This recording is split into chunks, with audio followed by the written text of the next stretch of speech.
అందరికి నమస్కారం. ప్రస్తుతం మనతో పాటు ప్రముఖ జ్యోతిష్య వాస్తు నిపుణులు, లలితాదేవి ఉపాసకులు బ్రహ్మశ్రీ నానాజీ పట్నాయక్ గారు మనతో ఉన్నారు. గురుగారితో మాట్లాడదాం. నమస్కారం గురుగారు. శ్రీమాత్రే నమః. గురుగారు, జూన్ 6వ తారీఖు నుంచి కుజుడు, కేతు సింహరాశిలోకి ప్రవేశిస్తున్నారు.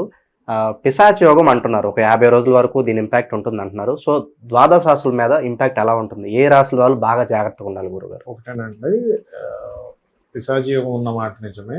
ఇక్కడ ఏంటంటే ఎప్పుడు కూడా ఏ యోగమైనా ఏ కాంబినేషన్ అయినా ఉన్నప్పుడు మనం తెలుసుకొని దానికి తగ్గట్టుగా చిన్న రెమెడీ, దానికి తగ్గట్టుగా భయపడుకోవాల్సిన పని లేదు. ఆ అంశాల్లో మనం వేలు పెట్టుకుని ఉంటే చాలు, ఏమీ ఇబ్బంది ఉండదు. ఏమిటో చెప్తాం, 1 by 1 చెప్తాను. మేషం అనుకోండి, మేష లగ్నం వాళ్ళు, నేను లగ్నమే ఎక్కువగా తీసుకుంటాను రాశి. ఓకే. వాళ్ళు సంతానం విషయంలోని, షేర్ మార్కెట్ విషయంలోని, ప్రేమ వ్యవహారాల విషయంలోని కొద్దిగా జాగ్రత్తగా ఉండాలి.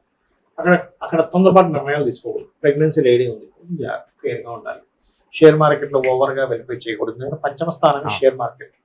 రాజకీయాల్లో తొందరపాటు నిర్ణయాలు పనికిరావు. ఫ్రెండ్స్, ప్రేమ వ్యవహారాల విషయంలో కొద్దిగా జాగ్రత్తగా ఉండాలి. ఇది ముఖ్యంగా చూసుకోవాల్సింది. అయితే ఈ 12 లగ్నాల వాళ్ళు కూడా సూర్య భగవాను చూస్తూ అర్ఘ్యం వదిలినట్లయితే, అందులోనే గణపతి మరియు సుబ్రహ్మణ్యేశ్వర స్వామి ఉన్నారనుకోని దాని దోషం వెంటనే పోతుందండి. అది విషయం కాదు. అలాగే కుజకేతు గ్రహాల దగ్గర దీపారాధన చేసుకోవాలి. అయితే ఇందులో మేషం వారికి మరింత ఎక్కువ ఆ ఉపాసన ఎక్కువగా చేయాలి. అండ్ ఆలోచనలు, తొందరపాటు నిర్ణయాలు తీసుకుని. వృషభం వారు ఉన్నారు, తండ్రి ఆస్తి లేదా ఏదైనా ప్రాపర్టీ తీసుకునేటప్పుడు, విద్యా విషయంలో తీసుకునే నిర్ణయాల విషయాల్లో జాగ్రత్తగా ఉండాలి. ఇక మిథునం వారు కమ్యూనికేట్ చేసేటప్పుడు చాలా జాగ్రత్తగా ఉండాలి. అంటే ఎవరితోనైనా ఏదైనా మాట్లాడుతున్నాము, ఏదైనా కమ్యూనికేట్ చేస్తున్నాము, చాలా కేర్గా ఉండవలసినటువంటి పరిస్థితి. ఇక కర్కాటకం వారు ఏంటంటే ధనస్థానంలో ఏర్పడుతుందండి. ఎవరికైనా ఏదైనా మనీ ఇస్తున్నాం, ముఖ్యంగా సంతానానికి, లేదా మీరు ఎక్కడైనా జాబ్ చేస్తున్నారు, జాబ్ చేసే ప్రదేశంలో వాళ్ళకి సంబంధించిన వాళ్ళకి డబ్బులు ఇస్తున్నారు. అంటే కొలీగ్స్ ఉంటారు, వాడు ఏదో అడిగారు, ఫ్రెండ్ నాకు ఇట్లా రావాల్సింది రాలేదు, ఒక 1 lakhs వద్దు, రేపు లోన్ రాగానే ఇచ్చేస్తా అంటారు. లక్కీగా వస్తే ఇస్తారు, లేకపోతే అది విరిగిపోతాయి. కర్కాటకం వారు మనీ ఇచ్చేటప్పుడు జాగ్రత్తగా ఉండాలి. అండ్ సింహం వారు చూసుకుంటే కొంచెం ఉష్ణము, వేడి. ఇంట్లో ఏదైనా లేడీస్ ఉన్నారు, ఇంట్లో పొయ్యి దగ్గర ఏదో మనం వాళ్ళు వంట లేకపోతే కట్ చేయడం, ఆ విషయాల్లో కొద్దిగా జాగ్రత్తగా ఉండాలి. వేడి ఎక్కువ చేస్తూ ఉంటుంది, హీట్ రిలేటెడ్ ఇష్యూస్ వస్తుంటాయి, అది ప్రధానంగా చూసుకోవాలి. కొంచెం హార్ట్ డిజీజెస్ ఉన్న వాళ్ళు మరింత జాగ్రత్తగా ఉండాలి ఈ సింహలగ్నం వారు. ఇక కన్యవారు కనుక చూసుకుంటే పర్టికులర్గా ఇన్వెస్ట్మెంట్ చేసే విషయంలో, తండ్రి గారి ఆస్తికి సంబంధించిన విషయం, ఎందుకంటే 12వ స్థానం తండ్రి ఆస్తి, ఇన్వెస్ట్మెంట్స్, అదేవిధంగా విదేశీ సంబంధించినవి ఉంటాయి 12వ స్థానం. ఇది మెయిన్గా చూసుకోవాలి. ఇక తులవారు కనుక చూసుకుంటే, తులా లగ్నం లేదా తులారాశి వారికి ముఖ్యంగా ఇటు లగ్నమే ప్రధానంగా చూసుకోండి. లాభాలు సహజంగా లాభస్థానంలో కుజకేతులు ఉంటే చాలా మంచిదండి, అందులో ఎటువంటి సందేహం లేదు. అలాగే మీకు ఇందాక మిథునంలో కూడా 3లో ఉంటే మంచిదే, కానీ కొంచెం కమ్యూనికేషన్స్ అవి చెప్పారు. బట్ పరాక్రమంగా మంచిదే, ధైర్యంగా ఏదైనా పని చేయడానికి మంచిదే. అలాగే తులవారికి కూడా లాభస్థానంలో పాపగ్రహాలు ఉండడం మంచిదే, కానీ ఒక్కోసారి ఓవర్గా వెళ్ళిపోతాం. ఇంకేముంది, ఇక్కడ పెడితే ఇంత వచ్చింది, ఇంకో 10 కోట్లు పెట్టేసేయండి. అట్లా కొంచెం జాగ్రత్తగా బ్యాలెన్స్డ్గా ఉండాలి.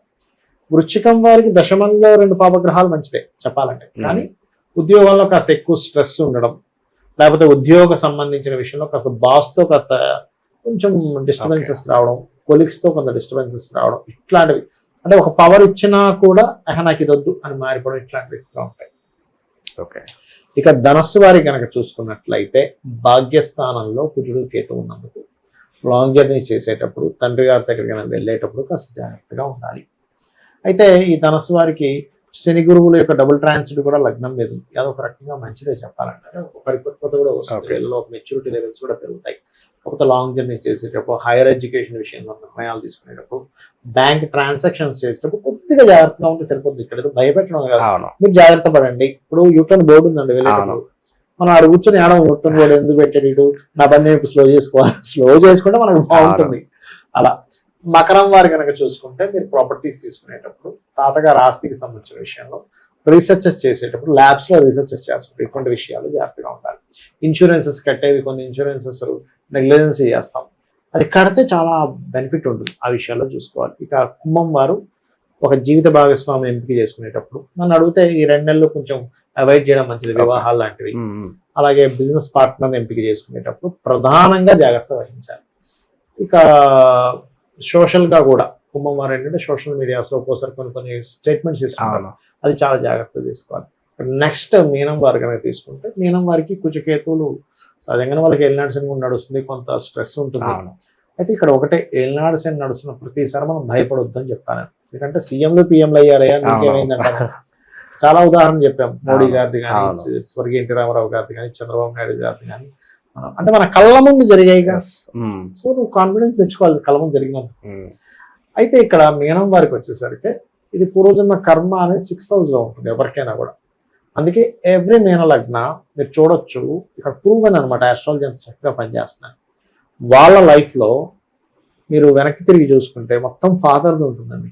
మొత్తం ఫాదర్తో కనెక్టివిటీ ఎక్కువగా ఉంటుంది, ఆ బాండింగ్ ఉంటుంది, లేకపోతే వాళ్ళతోనే గొడవ ఉంటుంది. మీరు ఎనీ మీనలగ్న వాళ్ళని తీసుకుంటే వాళ్ళు ఏం చెప్తారంటే, నా ఫాదరే నాకు దైవం అంటాడు, లేదా నా ఫాదర్ వల్ల ఇలా అయిపోయాను అంటాడు. గురుగారు, ఏ రాశుల వాళ్ళకి ఎలాంటి జాగ్రత్తలు తీసుకోవాలో చెప్పాము. బట్ ఈ యోగం గురించి కొంత పాజిటివ్ దృక్పథంతో మనం ఆలోచిస్తే ఎవరికి బాగుంటుంది అంటారు యోగం అనేది? ఏం లేదండి, ఎప్పుడు కూడా పాపగ్రహాలు 3, 6, 11 ఈ స్థానాల్లో యోగిస్తాయి. క్లియర్.